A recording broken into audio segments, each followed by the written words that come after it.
to Masingita with confidence, the show that celebrates life.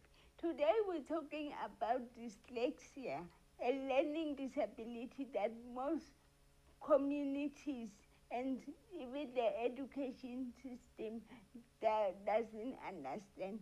But tonight you will see a young woman who has made it her life's purpose to show that you can live with this condition and thrive.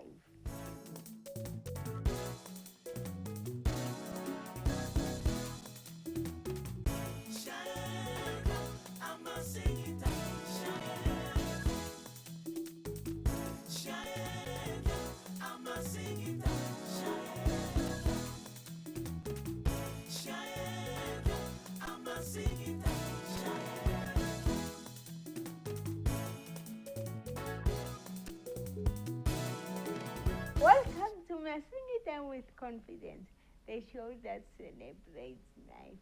Masingita kunjani? Mpukeni minjani? Nimpukile. I mean, in the history of the show, I think you are the second Masingita who's been here, and everybody's confused because they think I'm the only Masingita in the world. Anyway, Masingita Namutla was speaking about dyslexia.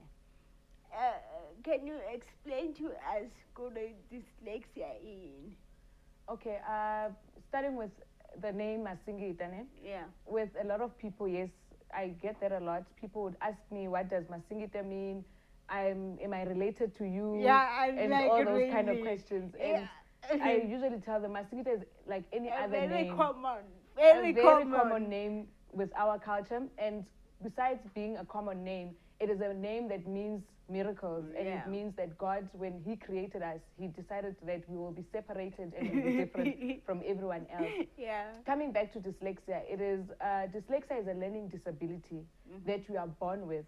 And physically, it doesn't show any signs. Even when you are born as a child, your parents won't be able to see any signs. The doctors won't be able to identify it until at a certain age, especially now when you're in school, then they will realize, this child either has some writing problem, reading problem, or some spelling problem. And then that's where dyslexia comes from. It is a Greek word that was put together and then it was formed as dyslexia. But when you research about it, then that's where you find out more about dyslexia and what it is. But unfortunately, in our communities, people don't know much about dyslexia. When your life story, how was it? How was it discovered? Okay, with me, I could say we discovered it very late in my age. I started school like any normal child. And as vibrant and as fluent as I speak, and growing up with vibrant parents, I was raised by my grandmother. But even though she was a bit illiterate, but she had information, and my uncle, my mother was part of the people who raised me up. And then I went to my first primary school in Lenesia, then moved from there, even though when they realized that I had some of a difficulty, but they didn't really got sure where was the problem. Then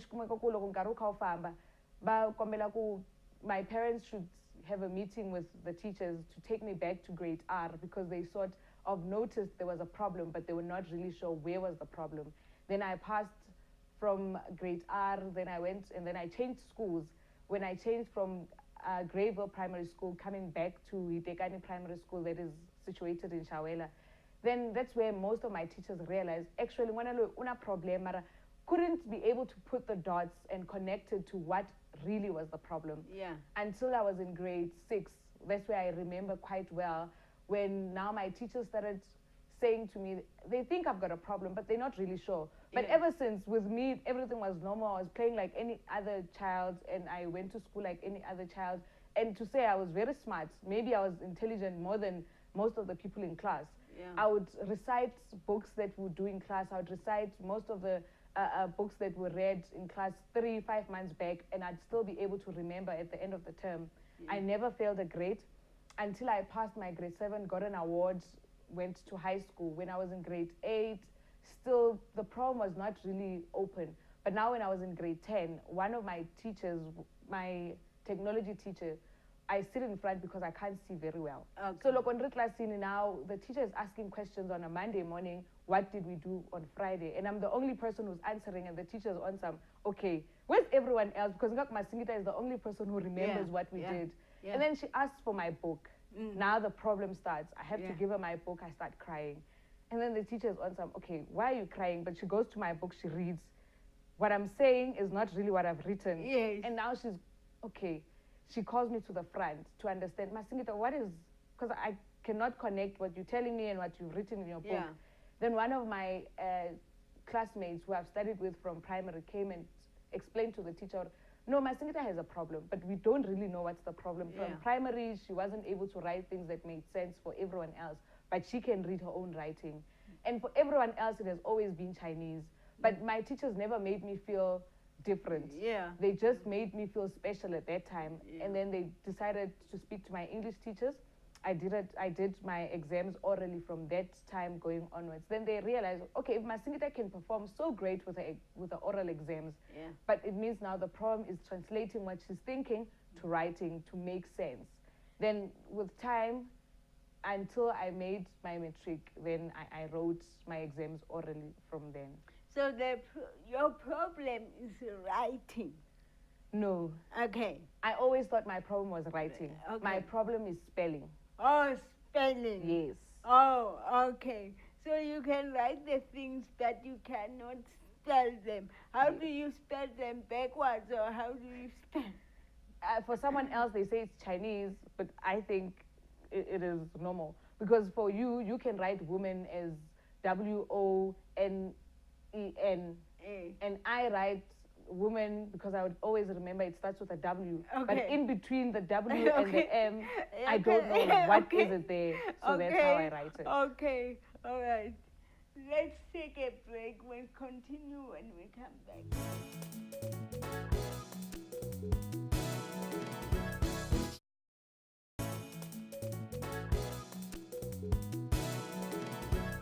Welcome back to Masingita with Confidence. We are still celebrating life. Masingita, so who told you your condition is dyslexia?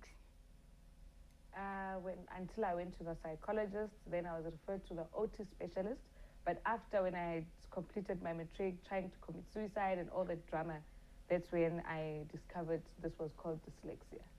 You tried to commit suicide? Yes, once in my life I tried committing suicide. Was it because of this? Yes, it was more of this condition that made me feel like an alien, made me feel different from everyone else. Yes. And I think probably people contributed to that, like, what's wrong with you? And yes, true that. As I said, when I was in school, I remember one of my teachers, actually my vernacular teacher, came to me when I was in grade 11. And then he said to me, Masingita, you know, problem le wena, it's going to be quite a challenge for you to write your matric. And now if you don't have a matric in South Africa, you are doomed. Either you're going to work for the people you went to the same school with, or you are going to be a domestic worker, because there you don't need a matric at least. And now for a child who was at that age of 16, and you're thinking, what is this old person saying to me as a child sitting here? It means he's saying I do not have a future because of my condition. And if I don't get a solution to write my matric, because I need my matric to survive in South Africa, then it means that it's the end of the road for me afterwards. But here you are, you've got your matric. How did you write your matric? By God's grace, my teachers were very supportive. They applied for an oral concession. Even though the department took them time to understand what was the problem. They thought I needed extra time. They thought I needed this, I needed that. There? Oh, yes. I've been there. There's someone who understands. So afterwards, then they realized that actually my deputy principal took me to the department to explain, this is the child, she doesn't need extra time. She can write with everyone else on the exact time, but she needs someone to write for her, because if she writes it on her own, then it means it's the end of the road for her. With me, the challenge was you can't see my handwriting. So even now, I can't translate things into writing. I can say, talk to you clearly, but when I have to translate, it's not spelling, just when I have to put things on paper. That's very difficult for me. So you write like a doctor? Not even like a doctor. Like you can't see. But then don't even ask me to write things down. I don't, like my brain doesn't work when I have to write. But anyway, how did you now become positive? You're so positive about this. You're even an ambassador, I think. Okay, what changed my mindset? It took years of training. It took understanding. It took maturity. It took growth. Once in that time, after I've realized all this, I decided to travel. I moved actually from Joburg. I went and I lived in Free State for more than 4 years, trying to find myself in an environment where I don't have people looking down on me. Because when you have people who know you, who know your background, will always look down on you. But if you've got an environment people who are looking at you as what you bring on the table. So when I moved to Bloemfontein, I started a business with a friend of mine. I worked in an organization. I volunteered. I worked trying to make myself busy and find where can I exactly fit in. Because with my matric, yes, I passed my matric. But unfortunately, because my accounting and maths, I wrote it myself. So you can imagine I didn't pass that. Yeah. So they don't even appear on my matric. Only the subjects that I was helped to write, then I passed. So I'm not able to even go to varsity and apply because I can't qualify. That was my challenge with the oral exam. They said it's oral. And I'm like, I can't do maths orally. I can't do science. Orally. And people don't get that. People never understand. But realizing, as I say, with time and positive minds, so I decided to be around people who were positive until I discovered one lady. She's blind. She works with people with disabilities in the Free State. She works for NYDA. That's where she made me understand to say, Masingita, this is a disability and there's nothing you can do about it. Unfortunately, there's no tablets. You can't go to a doctor at your age. You can't even get therapy to change the mindset. There's nothing you can do. Just accept it, live with it, and find a way to survive. And I asked her, but how do I survive if I can't get a job? I can't go to school. I can't get a degree. In South Africa, you need all those things to survive. I can't even write a letter to my mother because I don't make sense. And every time I look at my mother, it pains her. When I come home, she would ask herself, what will happen to me when she's dead? Because if I'm not able to get a job, what then? Then I opened a business. You know, with faith, opening a business, not thinking that it will channel me to what my teacher was saying. I opened a business, finding out that we're going into a cleaning business. And now, in the cleaning industry, you need experience, you need to understand. At 23, I became a domestic worker, worked for a white lady. We cleaned with my friends, and we did laundry, but month end, we were so beautiful because we had money in our bank account, and now we started seeing life in a positive way. Then I realized there are opportunities for people like me. But now, where do I get information? That was the biggest challenge. Where do I get information? Where do I get help? Who do I consult with this challenge that I have? So, what can you say to people who've got dyslexia or people who don't understand what's happening with their reading and writing? What I can say with people who have dyslexia, I know there's a lot of people. And one thing that we are trying to do, or that I'm trying to do currently, is go out there, try and motivate these people. Because now what we need is to come together. There are a lot of people, after I went to Lesedi FM, then I realized I'm not alone. There's quite a lot of people who are going through the same challenge that I'm going through. And there's quite a lot of young children who are still going through the same problem.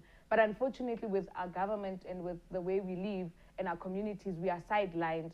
We are called stupid, we are called dumb, we are called people who are not educated. But unfortunately, the fact remains is we are educated. If there's Einstein, who was able to create the formula of maths, and he was dyslexic. If there's Tom Cruise, if there's all those famous people who America is looking up to today, why can't we as South Africans do that? So they must just find a niche, find what they're good at, find their talents, and go out there and make it shine, because I believe we are great in our own different ways. Masingita, thank you for coming and for teaching us about some of the challenges that are out there. Thank you very much for having me. I'm glad that I'm able to help someone else who's going through the same challenge, that they might not be able to reach out or find help now, but I believe there's help out there for them if they stay positive, and they will find help as soon as they can. Let's take a break. We'll find out more about dyslexia when we come back.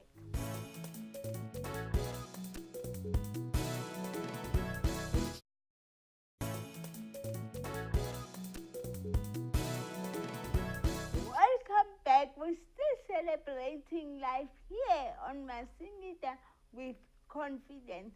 Neo, how are you? I'm all right, and you, my sister? I'm okay. Neo, tell me about Rena. What does it do? Rena stands for Renewable Energy for African Humanity. Mm-hmm. It's an NGO that approached me, and then I loved their concept around how they can integrate people with disabilities with people that are able, so that they can start companies and corporates, so that they can start making making life for themselves, instead of waiting for grants or waiting for handouts or people feeling sorry for them. Mm-hmm. So when we started out the venture, the focus was on dyslexia, to say, all right, we've got a learning disability called dyslexia, and how can we take people that are dyslexic and make them become economically viable? Now, just to give you a small story about myself, I ran a business from 2009 when I was 21.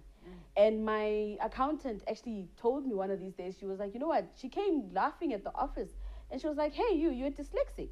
And I'm like, what are you talking about? And she was like, because I used to swap numbers. But then that is, on a mathematical part, is called dyscalculia. Okay. Dyscalculia is when you take numbers, a 6 and a 5, and you swap them around. And I used to have that challenge when I was growing up, but I thought, it's just a silly mistake, And then when I grew up, but I brushed it off. I didn't take it seriously. I didn't go get assessed. I just said, you know what, Denise, you talking nonsense, because it's just an honest mistake. So 25,000 would probably be 52,000 or something like that. And then it would be a good one if if the figures went up. Matter when now when they reconcile, and then they do the books, and then they check the books, they realize that I used to swap figures around. But I never let that hamper me, because ironically, Kirata finance. I've got my qualifications, go finance. I love numbers. Even though the back. So the aim ya organization ya Rena, there's no such thing as slow learner, it's because my teacher haba understanding wana there's actually a learning disability wana is undergoing, which is why you find gagolo mo di community o thole bana ka bane haba utlwisisi motswadi ya hae ha mo understandi, parent ha mo understandi, the teacher ha mo understandi, the educational system ha mo understand hore hantlantle ke eng bothata ba hao. Because the youth end up being so understood, they rebel. And then haba rebel, and then they turn to drugs, they turn to crime, only because they are misunderstood. So the purpose of the organization, we go to schools, we engage with them from grade 6 level to teach them about positivity, to help them understand about dyslexia and how to deal with it and how to live with it. How do you identify that this one has got dyslexia, or they already come knowing? No, they don't come to us. We engage with the teachers. Okay. The teachers are the ones that engage with them on a day-to-day basis. They ke bona ba leng gore wa bona okay ngwana ona le problem eso hana problem eso, but then ba kopa permission from the parents. To say, parents, ngwana ha ora bona ona le bothata bo so ha khone concentrate go sekolo, because I care about dyslexia associated with ADHD. So ke ona bothata bo le ngwana o hype o hectic, on a short concentration span. So we need to educate batswadi ka mo di communities tsa rona to say, don't write off your child. Le ma teacher to say, if you identify a child on dyslexia or dyscalculia or dysgraphia ke hana le problem ya sentence construction in a paragraph. Hana le how bona hore ngwana ona le bothata bo so ska mo lahlela off, because how bitsa department of education ba monka ba mo dampa ko special school. Special school ke bana ba leng hore bana le advanced disabilities mo leng hore they don't even, they're not given opportunity or actually metric. How to go the special schools. And when only dyslexia, dyscalculia, all they need is audio. If they can play the lessons somebody rutileng ko classing, and then the oral exam, most of them genius beyond. That is why most geniuses are also misunderstood. Yeah. Quickly, so what activities do you do at the organization? We go to schools, we engage with the learners, we teach them about confidence, we teach them about how to understand and embrace the disability, dyslexia. And then we also have this book that it helps wrap up youth dilemmas. We call them youth dilemmas, youth challenges. And then we tell them to use this as a Bible. It's called Be Wise. We're telling them, be wise, youth, teenagers, be wise about the decisions that you're making. Understand who you are. I know the youth is very difficult to understand themselves. Mara, understand. And then this gives them tools on how to be who they want to be and who they can be. So we motivate. We're mostly motivational people, and we help. We help it click into place. Yeah. Okay. Where can people get information about the organization? And if Mutswadi says, I think my child might have dyslexia, where can they find help? They can find help with us because we work with a few social workers, a few social workers on our role. And then website www.renanpo.org, or they can phone us on 072 939 2976, or office which is 011 058 3730. Then they can find us on that number. And then we can engage with them because different people are from different backgrounds. Yes. Sometimes just that motivation. Maybe they're not dyslexic. Maybe I want to dyscalculate. Mara just that personal touch to push them into the right direction, which is where this book also comes in. Raba Motivator. We give them activities. We help them how to gain confidence in public speaking, because public speaking, as a general stats, is feared more than death. People are afraid to stand up and talk than Hoshwa. They'd rather be in a casket than speaking. So we build in that confidence. Go, banabako primary, banabako high school. We're also preparing them for the real world of life. Because what they teach you high school, after high school, after matric, it's not the same thing. So we teach them about legal things that they're going to be having to face. We teach them about how to understand when parents die, wills, to look for such things, finance. We teach them how to budget, how to make sure, okay, how about Kirsa 10 Rand? 10 Rand, you know, take maybe 5 Rand and save that. Work towards a goal, a financial goal, so that you can be financial free. We also teach them entrepreneurship. To say, all right, if you cannot find a job, create jobs. Be entrepreneurs. Change your life. And it doesn't matter whether you're disabled or dyslexic, it doesn't really matter. As long as you're a human being, you can you can think, you've got passion, anything is possible. Thank you, Neo. They'll get more on your website. Thank you very much. Don't write people off because they cannot do certain things. Find out what is the real issue and go and get help.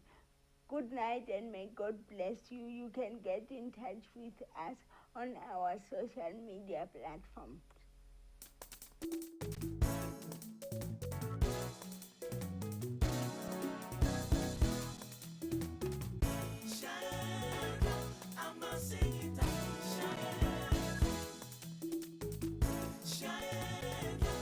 Masingitas.